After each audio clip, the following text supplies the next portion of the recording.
Shalom, berakar dalam firman hari ini hari yang ke-91. Kita akan membaca dari kitab 2 Samuel pasal 1 sampai 3. Mari kita berdoa.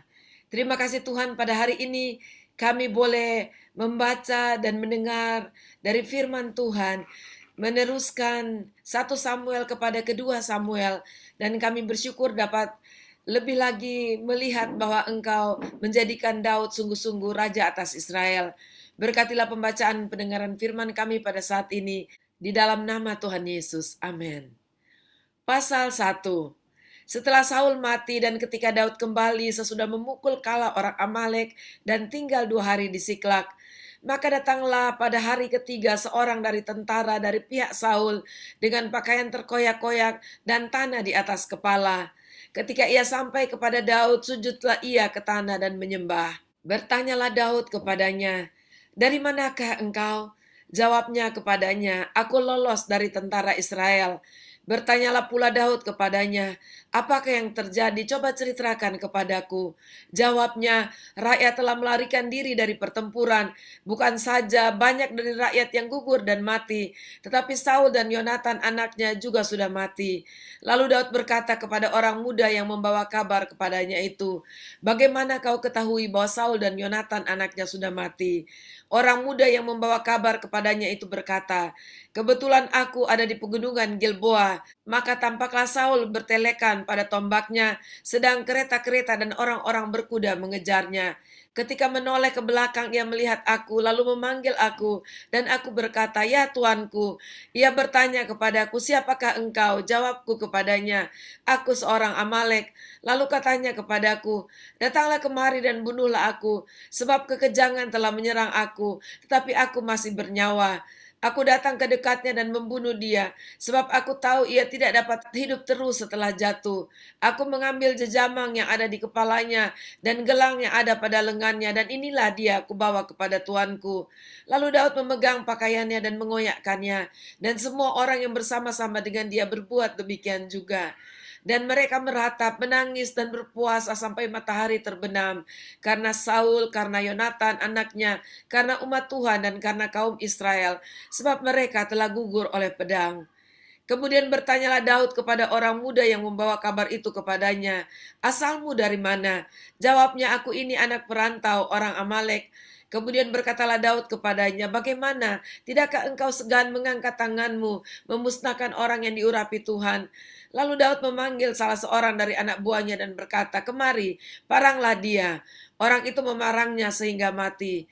Dan Daud berkata kepadanya, "Kau tanggung sendiri darahmu, sebab mulutmu lah yang menjadi saksi menentang engkau, karena berkata, 'Aku telah membunuh orang yang diurapi Tuhan.'" Daud menyanyikan nyanyian ratapan ini karena Saul dan Yonatan anaknya, dan ia memberi perintah untuk mengajarkan nyanyian ini kepada Bani Yehuda. Itu ada tertulis dalam kitab orang jujur. "Kepermayanmu, hai Israel, mati terbunuh di bukit-bukitmu. Betapa gugur para pahlawan. Janganlah kabarkan itu di Gad, janganlah beritakan itu di lorong-lorong Askelon, supaya jangan bersuka cita anak-anak perempuan orang Filistin, supaya jangan beria-ria anak-anak perempuan orang-orang yang tidak bersunat.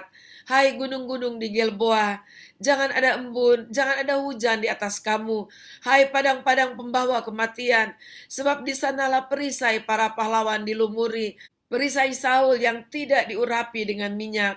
Tanpa darah orang-orang yang mati terbunuh, dan tanpa lemak para pahlawan panah Yonatan tidak pernah berpaling pulang, dan pedang Saul tidak kembali dengan hampa. Saul dan Yonatan, orang-orang yang dicintai dan yang ramah, dalam hidup dan matinya tidak terpisah. Mereka lebih cepat dari burung Raja Wali, mereka lebih kuat dari singa. Hai anak-anak perempuan Israel, menangislah karena Saul, yang mendandani kamu dengan pakaian mewah dari kain kirmisi, yang menyelamatkan perhiasan emas pada pakaianmu. Betapa gugur para pahlawan di tengah-tengah pertempuran. Yonatan mati terbunuh di bukit-bukitmu. Merasa susah aku karena engkau, saudaraku Yonatan. Engkau sangat ramah kepadaku. Bagiku cintamu lebih ajaib daripada cinta perempuan. Betapa gugur para pahlawan dan musnah senjata-senjata perang. Pasal 2. Kemudian bertanyalah Daud kepada Tuhan, katanya, apakah aku harus pergi ke salah satu kota di Yehuda? Firman Tuhan kepadanya, pergilah. Lalu kata Daud, kemana aku pergi? Firman-Nya, ke Hebron. Lalu pergilah Daud ke sana dengan kedua istrinya, Ahinoam perempuan Yisrael, dan Abigail bekas istri Nabal orang Karmel itu. Juga Daud membawa serta orang-orangnya yang mengiringinya masing-masing dengan rumah tangganya, dan menetaplah mereka di kota-kota Hebron. Kemudian datanglah orang-orang Yehuda lalu mengurapi Daud di sana menjadi raja atas kaum Yehuda. Ketika kepada Daud diberitahukan bahwa orang-orang Yabes Gilead menguburkan Saul, maka Daud mengirim orang kepada orang-orang Yabes Gilead dengan pesan, diberkatilah kamu oleh Tuhan, karena kamu telah menunjukkan kasih-Mu kepada Tuanmu Saul dengan menguburkannya. Oleh sebab itu Tuhan kiranya menunjukkan kasih dan setianya kepadamu. Aku pun akan berbuat kebaikan yang sama kepadamu, karena kamu telah melakukan hal yang demikian. Kuatkanlah hatimu sekarang, dan jadilah orang-orang yang gagah perkasa, sekalipun Tuanmu Saul sudah mati, dan aku telah diurapi oleh kaum Yehuda menjadi raja atas mereka. Abner bin Ner, panglima Saul, telah mengambil Isi-Boset anak Saul dan membawanya ke Mahanaim, serta menjadikannya raja atas Gilead, atas orang Asyuri, atas Yisrael, atas Efraim, dan atas Benyamin, bahkan atas seluruh Israel. Isi-Boset bin Saul berumur 40 tahun pada waktu ia menjadi raja atas Israel, dan ia memerintah 2 tahun lamanya. Hanyalah kaum Yehuda yang mengikuti Daud. Dan lamanya Daud memerintah di Hebron atas kaum Yehuda adalah 7 tahun dan 6 bulan. Lalu Abner bin Ner dengan anak buah Isi-Boset bin Saul bergerak maju dari Mahanaim ke Gibeon. Juga Yoab anak Seruya dan anak buah Daud bergerak maju. Mereka saling bertemu di telaga Gibeon, lalu tinggal di sana. Pihak yang satu di tepi telaga sebelah sini, dan pihak yang lain di tepi telaga sebelah sana. Berkatalah Abner kepada Yoab, biarlah orang-orang muda tampil dan mengadakan pertandingan di depan kita. Jawab Yoab, baik. Lalu tampillah mereka dan berjalan lewat dengan dihitung. 12 orang dari suku Benyamin, dari Isi-Boset anak Saul, dan 12 orang dari anak buah Daud. Kemudian mereka masing-masing menangkap kepala lawannya dan menikamkan pedangnya ke lambung lawannya, sehingga rebahlah mereka bersama-sama. Sebab itu tempat itu disebutkan orang Helkat Hasurim, letaknya dekat Gibeon. Pada hari itu pertempuran sangat hebat, dan Abner serta orang-orang Israel terpukul kalah oleh anak buah Daud. Ketika anak laki-laki Seruya, yakni Moab, Abisai, dan Asael ada di sana, Asael cepat larinya seperti kijang di padang. Asael mengejar Abner dan tidak menyimpang ke kanan atau ke kiri dalam membuntutinya. Lalu Abner berpaling ke belakang dan berkata, "Engkaukah itu Asael?" Jawabnya, "Ya, aku." Kemudian berkatalah Abner kepadanya, "Menyimpanglah ke kiri atau ke kanan, tangkaplah salah seorang dari orang-orang muda itu dan ambillah senjatanya." Tapi Asael tidak mau berhenti membuntuti Abner. Berkatalah sekali lagi Abner kepada Asael, "Berhentilah membuntuti aku. Apa aku harus memukul engkau sampai jatuh? Bagaimana aku dapat memandang muka Yoab abangmu itu?" Tetapi Asael menolak berhenti. Lalu Abner menusuk ke belakang ke perut Asael dengan tombaknya, sehingga tombak itu menembus belakangnya, dan rebahlah ia di sana dan mati di tempat itu juga. Semua orang yang datang ke tempat Asael rebah dan mati itu berhenti di sana. Tetapi Yoab dan Abisai mengejar Abner. Ketika matahari masuk dan mereka sampai ke dekat Bukit Amma yang ada di sebelah timur Gia, ke arah padang gurun Gibeon, berhimpunlah Bani Benyamin di belakang Abner menjadi satu gabungan dan bersiap-siap di puncak sebuah bukit. Berserulah Abner kepada Yoab, "Haruskah pedang makan terus-menerus? Tidak tahukah engkau bahwa kepahitan datang pada akhirnya? Berapa lama lagi engkau tidak mau mengatakan kepada rakyat itu supaya mereka berhenti memburu saudara-saudaranya?" Jawab Yoab, "Demi Allah yang hidup, sekiranya engkau berbicara tadi, maka tentulah sudah dari tadi pagi rakyat menarik diri dari memburu saudara-saudaranya." Lalu Yoab meniup sangkakala dan seluruh rakyat berhenti. Mereka tidak lagi mengejar orang Israel dan tidak berperang lagi. Semalam-malaman Abner dan orang-orangnya berjalan melalui Araba Yordan, menyeberangi sungai Yordan, berjalan terus hampir sepanjang siang, lalu sampai ke Mahanaim. Ketika Yoab berhenti memburu Abner, dan menghimpunkan seluruh rakyat. Ternyata 19 orang dari anak buah Daud hilang termasuk Asael. Tetapi anak buah Daud menewaskan dari suku Benyamin, dari orang-orang Abner 360 orang. Mereka mengangkat mayat Asael dan menguburkannya di dalam kubur ayahnya yang di Betlehem. Kemudian berjalanlah Yoab dan orang-orangnya semalam-malaman itu dan sampai ke Hebron ketika hari sudah terang. Pasal 3. Peperangan antara keluarga Saul dan keluarga Daud berlarut-larut. Daud kian lama kian kuat, sedang keluarga Saul kian lama kian lemah. Di Hebron lahirlah bagi Daud anak-anak lelaki. Anak sulungnya ialah Amnon dari Ahinoam perempuan Yesreel. Anaknya yang kedua ialah Kileab dari Abigail bekas istri Nabal orang Karmel. Yang ketiga ialah Absalom anak dari Maaka, anak perempuan Talmai raja Gesur. Yang keempat ialah Adonia, anak dari Hagit. Yang kelima ialah Sefaka, anak Abital. Dan yang keenam ialah Yitream, dari Egla, istri Daud. Semuanya ini dilahirkan bagi Daud di Hebron. Selama ada peperangan antara keluarga Saul dan keluarga Daud, maka Abner makin mendapat pengaruh di antara keluarga Saul. Saul mempunyai gundik yang bernama Rispa. Dia anak perempuan ayah. Berkatalah Isi-Boset kepada Abner, "Mengapa kau hampiri gundik ayahku?" Lalu sangat marahlah Abner karena perkataan Isi-Boset itu, katanya, "Kepala anjing dari Yehuda ke aku, sampai sekarang aku masih menunjukkan kesetiaanku kepada keluarga Saul ayahmu, kepada saudara-saudaranya dan kepada sahabat-sahabatnya.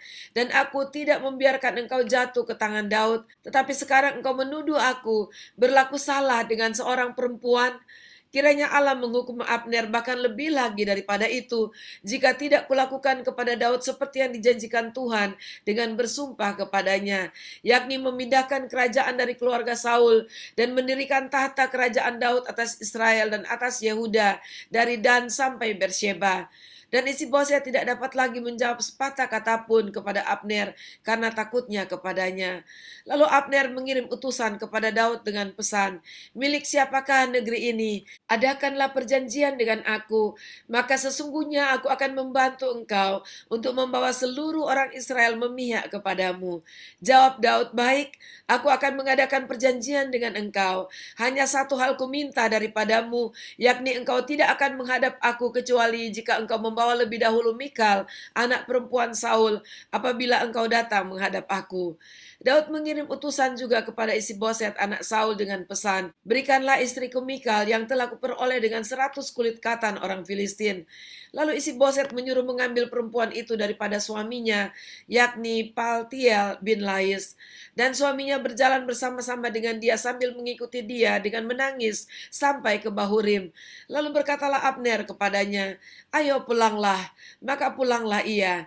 Sementara itu berundinglah Abner dengan para tua-tua orang Israel, katanya, "Telah lama kamu menghendaki Daud menjadi raja atas kamu. Maka sekarang bertindaklah, sebab Tuhan sudah berfirman tentang Daud demikian. Dengan perantaraan hambaku Daud, aku akan menyelamatkan umatku Israel dari tangan orang Filistin dan dari tangan semua musuhnya." Abner berbicara dengan orang Benyamin. Pula Abner pergi membicarakan dengan Daud di Hebron segala yang sudah dipandang baik oleh orang Israel dan oleh seluruh kaum Benyamin. Ketika Abner datang kepada Daud di Hebron bersama-sama 20 orang, maka Daud mengadakan perjamuan bagi Abner dan orang-orang yang menyertainya. Berkatalah Abner kepada Daud, "Baiklah, aku bersiap untuk pergi mengumpulkan seluruh orang Israel kepada tuanku raja, supaya mereka mengadakan perjanjian dengan tuanku, dan tuanku menjadi raja atas segala yang dikehendaki hatimu."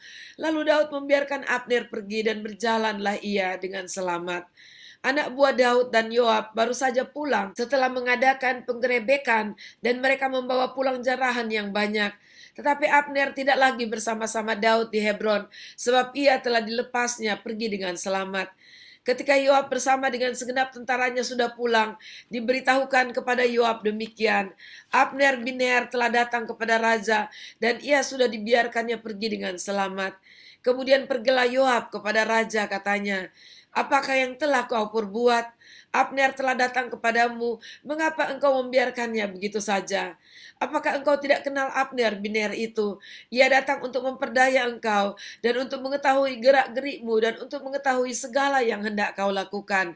Sesudah itu keluarlah Yoab meninggalkan Daud dan menyuruh orang menyusul Abner. Lalu mereka membawanya kembali dari perigi Sira tanpa diketahui Daud. Ketika Abner kembali ke Hebron, maka Yoab membawanya sebentar ke samping di tengah-tengah pintu gerbang itu, seakan-akan hendak berbicara dengan dia dengan diam-diam. Kemudian ditikamnyalah dia di sana pada perutnya, sehingga mati, membalas darah Asahel adiknya. Ketika hal itu didengar Daud, kemudian berkatalah ia, "Aku dan kerajaanku tidak bersalah di hadapan Tuhan sampai selama-lamanya terhadap darah Abner bin Ner itu. Biarlah itu ditanggung oleh Yoab sendiri dan seluruh kaum keluarganya. Biarlah dalam keturunan Yoab tidak putus-putusnya ada orang yang mengeluarkan lelehan, yang sakit kusta, yang bertongkat, yang tewas oleh pedang, atau yang kekurangan makanan." Demikianlah Yoab dan Abisai adiknya membunuh Abner karena ia telah membunuh Asahel adik mereka di Gibeon dalam pertempuran. Dan berkatalah Daud kepada Yoab dan kepada segala rakyat yang bersama-sama dengan dia, "Koyakkanlah pakaianmu dan lilitkanlah pada tubuhmu kain kabung dan merataplah di depan mayat Abner." Raja Daud sendiri pun berjalan di belakang usungan mayat. Ketika orang menguburkan Abner di Hebron, maka menangislah raja dengan suara nyaring pada kubur Abner, dan seluruh rakyat pun menangis. Karena Abner, raja mengucapkan nyanyian ratapan ini, "Apakah Abner harus mati seperti orang bebal? Tanganmu tidak terikat dan kakimu tidak dirantai. Engkau gugur seperti orang gugur oleh orang-orang durjana." Dan seluruh rakyat itu makin menangis karena dia. Seluruh rakyat datang menawarkan kepada Daud untuk makan roti selagi hari siang. Tetapi Daud bersumpah katanya, "Kiranya Allah menghukum aku bahkan lebih lagi daripada itu, jika sebelum matahari terbenam aku mengecap roti atau apapun." Ketika seluruh rakyat melihat hal itu, mereka menganggap hal itu baik, seperti segala sesuatu yang dilakukan raja dianggap baik oleh seluruh rakyat. Maka tahulah seluruh rakyat dan seluruh Israel pada hari itu, bahwa pembunuhan Abner bin Ner bukanlah rancangan raja. Kemudian berkatalah raja kepada para pegawainya, "Tidak tahukah kamu bahwa pada hari ini gugur seorang pemimpin, seorang besar di Israel? Tetapi aku ini masih lemah, sekalipun sudah diurapi menjadi raja, sedang orang-orang itu, yakni anak-anak Seruya, melebihi aku dalam kekerasan. Kiranya Tuhan membalas kepada orang yang berbuat jahat setimpal dengan kejahatannya." Demikianlah pembacaan dan pendengaran firman kita pada hari ini. Dan kita juga belajar dari Daud, memang setelah Saul terjadilah peperangan antar suku Israel sendiri, dan kemudian peperangan terjadi seperti perang saudara antara mereka. Tetapi Daud terus dengan hatinya yang baik, bahkan Abner panglima dari Saul tetap dihormati sebagai pahlawan di tengah-tengah bangsa Israel. Dan Daud sungguh-sungguh tidak menginginkan terjadi pembunuhan di antara saudara sebangsa, yaitu bangsa Israel.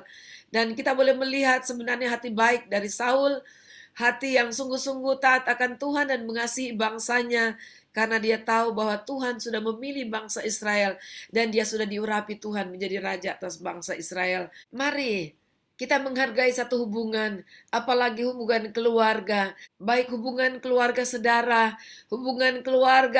sedara Yesus, yaitu hubungan keluarga di dalam Tuhan, maupun hubungan karena kita satu asal, dan seterusnya. Seperti kata firman Tuhan dalam kitab Mazmur, bahwa kerukunan yang ada sungguh menyentuh hati Tuhan untuk mengirimkan berkat atas orang-orang yang hidup bersama dengan rukun.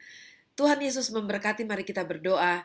Terima kasih Tuhan, satu lagi pelajaran yang kami dapat dari Daud, yang sungguh-sungguh tidak ingin berbuat kejahatan untuk saling membunuh saudara bersaudara. Dan kami belajar untuk menghargai satu hubungan. Biarlah Tuhan tolong kami agar kami boleh menjadi pembawa damai, pembawa kasih Kristus di tengah-tengah hubungan-hubungan yang baik yang ada di antara kami, keluarga, saudara bersaudara, baik itu secara manusiawi, tetapi juga saudara bersaudara di dalam Engkau. Terima kasih Tuhan, dalam nama Yesus kami berdoa. Haleluya. Amin. Sampai jumpa besok. Tuhan Yesus memberkati.